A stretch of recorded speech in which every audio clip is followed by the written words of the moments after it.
በማየት ልዑል ራስ አስራተ ካሳ እንደ ዋና ኤኒሚ እና የኛ መጀመሪያው ታርጌታችን because he represents everything that is aristocratic በዚህ ምክንያት የመሳፍንቱን ቦታ ይዘው ያሉ እሳቸው ስለሆኑ አታክ ብናደርጋቸው እሳቸው ነው ተብሎ የተደነገገ ነገር ደግሞ እኔ ራሴ ቢሆንም እውነት ነው there was nobody else በዛን ጊዜ ጥፋቱ ምንድነው በእውነቱ ይሄንን ከማድረግ ይልቅ አፄ ኃይለ ሥላሴ ጻፊ ትእዛዝ አክሊሉንና ልዑል ራስ አስራትን እርስ በርሳቸው እንዲጋጩ ከማድረግ ይልቅ እናንተ እኛ እየመጣችሁ አታስቸግሩኝ የራሳችሁን ፓርቲ አቋቁሙና ለኢትዮጵያ ሕዝብ ሄዱና ጠቅላይ ሚኒስትር ማን እንደሚሆን ራሳችሁን ፕሬዘንት አድርጉ ቢሏቸው ሁለት ፓርቲዎች ቢቋቋሙ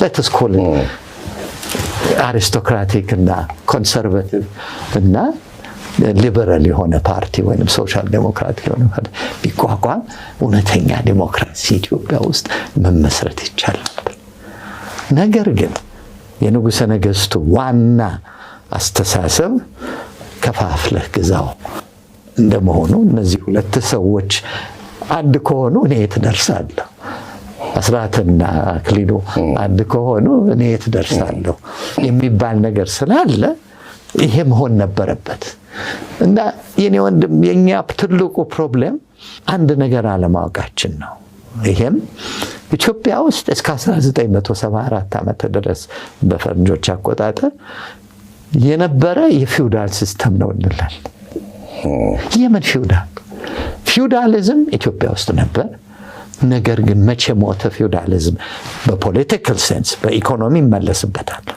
በፖለቲካል ሴንስ መቼ ሞተ ያልከኝ እንደሆነ በ1900 እንደ ኢትዮጵያ አቆጣጠር 1933 ዓመተ ምህረት ነፃነታችን ሲመለስ ከሪቮሉሽኑ 30 ዓመት በፊት ለምን በላይ ለመጀመሪያ ጊዜ በኢትዮጵያ 3000 ዓመት ታሪክ ውስጥ የኢትዮጵያ ንጉሠ ነገሥት መንግስት የጦር ሰራዊት የሚባል ተቋቋመ በ1933 ዓመተ ምህረት ነፃነት እንደተመለሰ ይሄ ምን ማለት ነው ማን ከዛ በፊት የትኛው ጊዜ ነበር የኢትዮጵያ ንጉሠ ነገሥት መንግስት የጦር ሰራዊት በማግዙ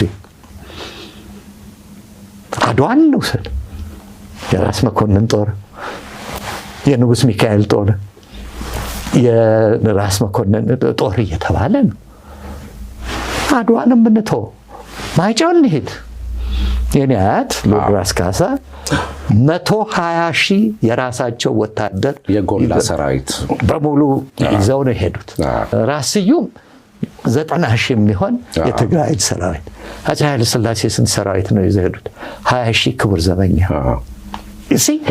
ስለዚህ ፊውዳሊዝም ማለት ያኔ ነው ፊውዳሊዝም እኮ ይቅርበለኝና ብዙ ሰው የማያውቀው ነገር ወደ ዲሞክራሲ የመጀመሪያው ስቴፕ ነው 1215 ምንድነው የሆነው ማግና ካርታ የሚባለው እንግሊዞች የሚኮሩበት የንጉሠ ነገሥቱ ወይንም በዛም ጊዜ በእንግሊዝ ሀገር የንጉሱ ስልጣን ግድብ ያስፈልገዋል በማለት ሎርዶች ተነሱ በዚህ ነው ዲሞክራሲ የተፈጠረው ወደንም ጠላንም ፊውዳሊዝምን የሚለየው ከገደብ ከሌለው ንጉሠ ነገሥታዊ አስተዳደር አብሶሉት ሞናርኪ ምንድነው ተራው ህዝብና ያንን ህዝብ በሚገዛው ሰው መካከል ያለው ልዩነት የመደብ ልዩነት ሊሆን ይችላል እንጂ አንተ የሚገዛ ሰው ያንተን ቋንቋ የሚናገር ያንተ ሃይማኖት ያለው ሰው ነው አፄ ምኒልክ ይሄንን አይተው ነው ኢትዮጵያን አንድ ማድረግ የቻሉት አንዱን ሰው ሄዱና ይወጋሉ ነው እንደምሳሌ ትልቁ ምሳሌ ነኔ ወላይታ ነው ንጉስ ጦና እዛ ከአድዋ ጥቂት ዓመት በፊት ነው የወላይታ ጦርነት በሁለቱም በኩል ብዙ ሰው ነው ያለቀው መጨረሻው ላይ ምንድነው ያሉት ትከብርልኛለህ በኢትዮጵያ አንድነት ታምናለህ አለህበት ቦታ ደግሞ በጣም አስፈላጊ ስለሆነ የውጭ ጦር ሲመጣ ጦር ካለው እዋጋለሁ ብለህ ማለልኝ የአባትህን ቦታ ወስጄ እሰጥሃለሁ ማለላቸው። የቅርብ ወዳጃቸው እንደ ልጃቸው የሚያዩት ሰው ሆነ። በሚገርምህ ነገር ጣሊያኖች አድዋ ከመሄዳቸው በፊት መጀመሪያ ኮንታክት ያደረጉት ጦናን ነው፣ ንጉሥ ጦናን ነው። ምኒልክን ሂድና እናውጋለን፣ የፈለግከውን መሳሪያ እንሰጥሃለን ሲላቸው እናንተ እኔን ነው የምታታልሉት? እናንተ መታችሁ ሁለታችን አጣልታችሁ ሁለታችንም ለመግዛት ነው የምትፈልጉት? እናንተ ከምትገዙኝ ማንኛውም የትናንት ጠላት የነበረው ምኒልክ ይግዛኝ ብለው የተናገሩ።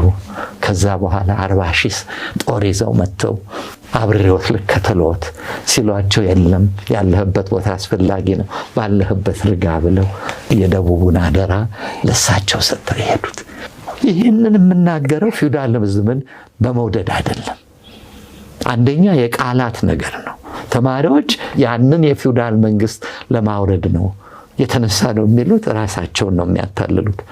በዛን ጊዜ የነበረው ከ33 ዓመተ ምህረት እስከ 66 ዓመተ ምህረት የነበረው መንግስት ገደብ የሌለው ንጉሠ ነገሥታዊ አስተዳደር ነው እንጂ ፊውዳሊዝም አይደለም። የመሬት ስሪቱስ እሱ ላይ መጣልሃለሁ። ኢኮኖሚ ብዬህ አልነበረም ቅድም?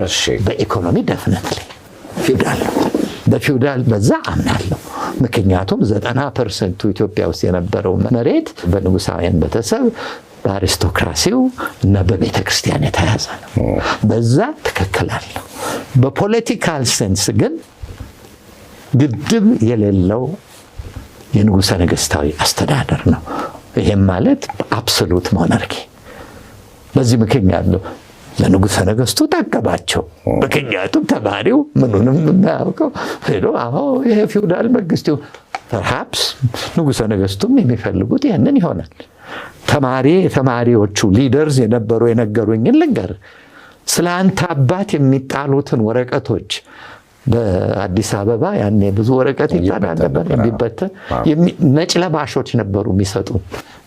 ነጭ ለባሾች ነበረ አምጥተው ለኛ ለተማሪዎች የሚሰጡ። ጃንሆይ ኦፍ ኮርስ እኔ እኮ ራሳቸውም የሚያምኑበት ነገር ነው። እንደውም አንድ ታሪክ አለ። ንጉሥ ከመንግስቱ ጋር ውጭ ሀገር ያለውትን ገንዘብ ይመልሱልኝ ብለው ሲላቸው ለመሆኑ የአብዮት ብላችሁ ያስነሳችሁት ምን ለመሆን ነው አሉት። ኢትዮጵያን ከፊውዳሊዝም ለማላቀቅ ነው ሲላቸው እሱን እንኳን እርሳው፣ እሱን የጨረስን እኛ ነን ብለው መለሱለት የሚባል ነገር አለ።